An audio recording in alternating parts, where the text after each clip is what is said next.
Pumanaw na ang biteranang actress na si Nora Honor sa edad na 71. Kinumpirma ito ng kanyang anak na si Christopher Ian De Leon nitong April 16, 2025, kung saan ito ay namayapa sa The Medical City, Pasig City. Hindi pa binanggit ng kaanak nito ang pinakasanhi ng kanyang kamatayan.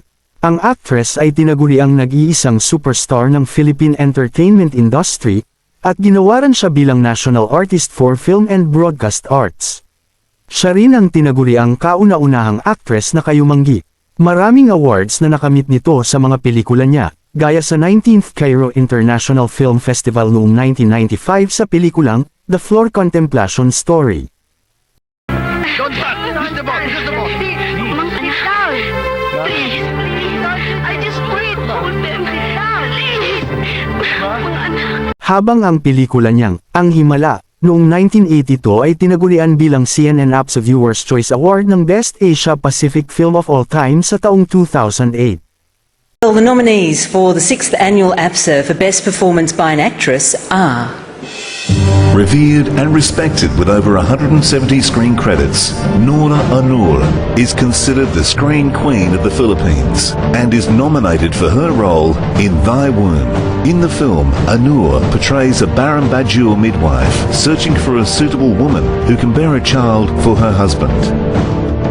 Itinuturing na siya bilang Most Nominated Actress sa leading sa kasaysayan ng FAMAS Awards, na mayroong 17 beses itong nominado mula pa noong 1973. Pumapangalawa sa namayapang aktor na si Eddie Garcia na mayroong 23 nominasyon sa leading at supporting role. Taong 1971 nang maging FAMAS Hall of FAMAS na siya ng pang-anim na kasama sina Eddie Garcia, Joseph Estrada, Charito Solis, Fernando Poe Jr., at Vilma Santos. Habang sa Gawad Urian, ay mayroong itong 21 nominasyon kung saan 7 dito ay kanyang napanalunan, habang sa Metro Manila Film Festival, ay nagwagi siya ng 8 Best Actress trophies na mayroong 13 nominasyon sa 5 panalo. Siya lamang ang nagwagi ng Best Actress Award sa 3 sunod na taon ng Film Academy of the Philippines. Ang actress din ang tanging mayroong pinakamaraming International Best Actress Awards at nominasyon. Siya ang natatanging actress ng Pilipinas na nagwagi ng mga international awards sa 5 iba't ibang kontinente na kinabibilangan ng 19th Cairo International Film Festival in 1995, Africa, First East Asia Film and Television Award in 1997, Asian Film Awards in 2013 and 3rd Sakhalin International Film Festival, Asia, 31st Festival International du Film Independent de Bruxelles in 2004, Premio Delia Critica Independent in 2013 and Street Tropez International Film Festival in 2015, Europe, Asia Pacific Screen Award in 2013, Australia, at Green Planet Movie Award, North America. Kung bago ka pa lang sa ating channel at mahilig ka sa mga ganitong klaseng content, ay iniimbitahan ko kayong mag-subscribe at pindutin mo na rin ang bell icon para lagi kang updated pag nag-upload ako ng mga bago kong video.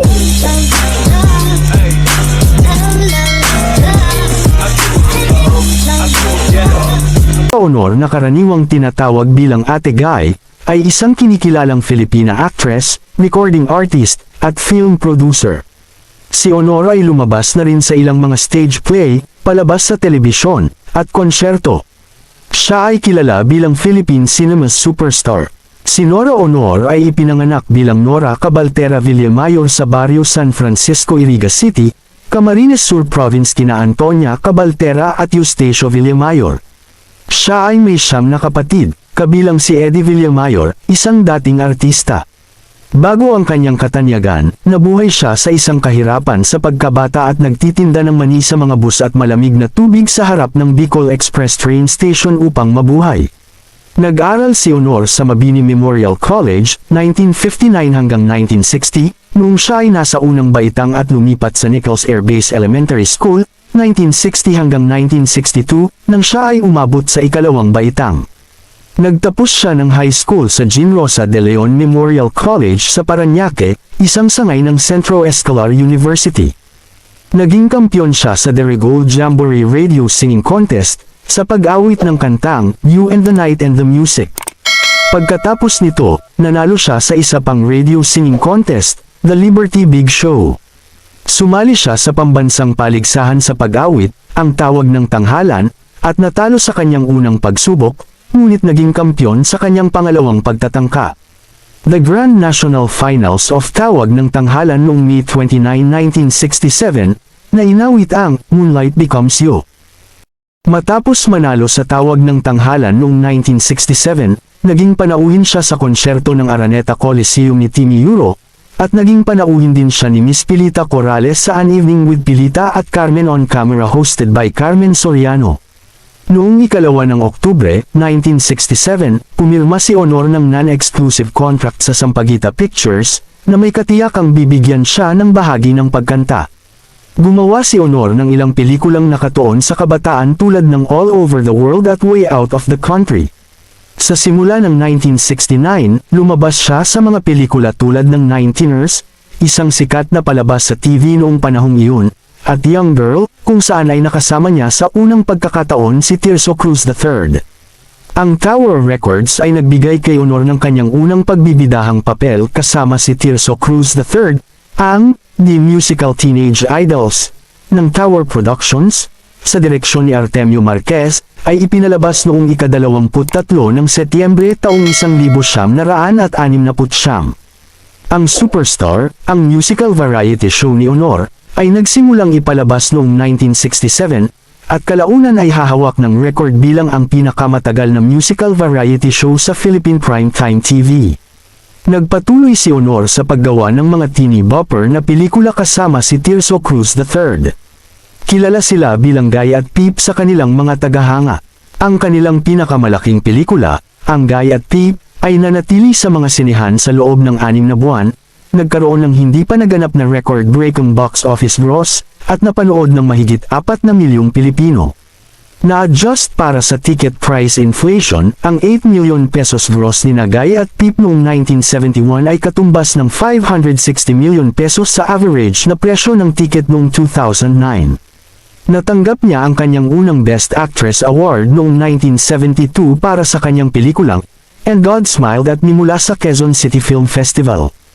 Una siyang hinirang bilang pinakamahusay na aktres sa FAMAS, Filipino Academy for Movies, Arts and Sciences, para sa A Gift of Love. Mula 1972 hanggang 1986 siya ay hinirang para sa FAMAS Best Actress, ang tanging aktor o aktres na nakatanggap ng nominasyon ng FAMAS sa loob ng 15 magkakasunod na taon. Noong 1973, itinatag ni Honor ang kanyang sariling kumpanya ng paggawa ng pelikula, ND Productions, at ginawa ang unang pelikula nito na pinamagatang Carmela. Muli siyang hinirang sa 22nd FAMAS Awards para sa Paro-Parong Itim. Siya rin ang gumawa at nagbida sa hit na pelikulang Banawe, Stairway to the Sky, 1975, ito ay kwento tungkol sa tribo ng Ifugao at sa kanilang mga pakikibaka upang makamit ang lupang pangako. Natanggap ni Honor ang kanyang ika-4 na nominasyon sa FAMAS Awards.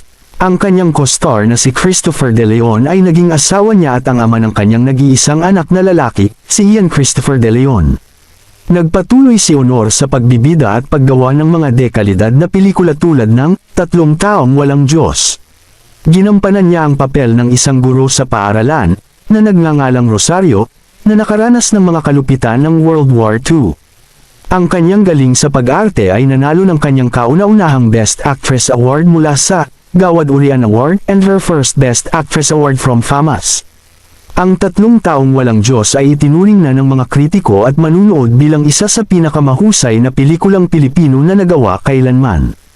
Noong 1977, gumawa si Honor ng isang romantic comedy na pelikula kasama ang King of the Philippine Movies na si Fernando Poe Jr. Ang pelikulang Little Christmas Tree ay ipinalabas noong ika-25 ng Nobyembre taong 1977 at ito ay isang blockbuster hit. Ito ang nag-iisang collaboration ng dalawa sa pinakamalalaking bituin ng mga pelikula sa Pilipinas, at ng dalawang aktor na sa kalaunan ay magiging national artists for film.